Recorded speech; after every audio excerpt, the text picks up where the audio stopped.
కేసీఆర్ గారు తెలంగాణ రాష్ట్రాన్ని తీసుకువచ్చిన సంగతి మనందరికి తెలుసు. ఈ పోరాటంలో కేసీఆర్ గారి వెంట విద్యార్థులు, ఉద్యోగులు, అన్ని వర్గాల ప్రజలు, సమస్త తెలంగాణ ప్రజానీకం ఒకటై మా తెలంగాణ మాకు కావాలి అని చెప్పి ఒక దిక్కుగా నిలబడి తెలంగాణని సాధించుకొని ఈనాటికి 11 సంవత్సరాలు పూర్తయింది. ఈ సందర్భంలో కేసీఆర్ గారు 14 సంవత్సరాలు అలుపెరగని పోరాటం చేసిన సంగతిని,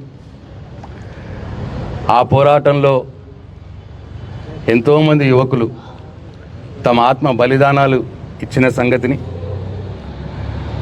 ఉద్యోగులు ఆనాడు సమైక్య పాలకులను ఎదిరించి ప్రభుత్వ ఉద్యోగంలో ఉన్న తెలంగాణ కోసం ఆనాటి ప్రభుత్వంలో ఉన్నటువంటి పాలకుల్ని ఎదిరించి పోరాటం చేసిన సంగతిని, ఒక దశలో కులాల వారీగా, వర్గాల వారీగా అందరూ కూడా ఒకటై కేసీఆర్ గారు చేస్తున్నటువంటి తెలంగాణ మలిదశ ఉద్యమంలో వంట వార్పు రూపంలో కావచ్చు, సకల జనుల సమ్మె రూపంలో కావచ్చు, మిలియన్ మార్చ్ రూపంలో కావచ్చు, అనేక రూపాల్లో తెలంగాణ యావత్ సమాజం పోరాటం చేసిన సంగతిని, ఇట్లా ఇవన్నిటిని కూడా ఇవాళ మనం గుర్తు చేసుకోవాల్సిన అవసరం ఉన్నది అని చెప్పి నేను భావిస్తూ ఉన్నా. సమస్త ప్రజానీకం కేసీఆర్ గారి నాయకత్వంలో అలుపెరగని పోరాటం చేసి సాధించుకున్న తెలంగాణకి ఇవాళ 11 సంవత్సరాలు.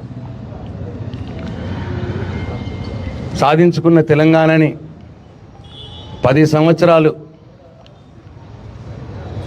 ముఖ్యమంత్రిగా కేసీఆర్ గారు జనరంజక పాలనను అందించి అన్ని వర్గాలను కడుపులో పెట్టుకొని, రైతులు కావచ్చు, బడుగు బలహీన వర్గాల ప్రజలు కావచ్చు, కుల వృత్తుల మీద జీవనం చేసే ప్రజలు కావచ్చు, ఇట్లా అన్ని వర్గాల ప్రజల్ని కడుపులో పెట్టుకొని జనరంజకమైన పాలన చేసిన సంగతిని కూడా ఒక్కసారి మనం గుర్తు చేసుకుందాం. 10 సంవత్సరాలు కేసీఆర్ గారి అద్భుతమైన పాలనలో తెలంగాణ రాష్ట్రాన్ని అనేక రంగాల్లో నంబర్ 1 రాష్ట్రంగా నిలబెట్టిన సంగతిని కూడా ఒకసారి గుర్తు చేసుకుందాం. అనేక విషయాల్లో తెలంగాణ రాష్ట్రం భారతదేశానికి దిక్సూచిలుగా మారింది.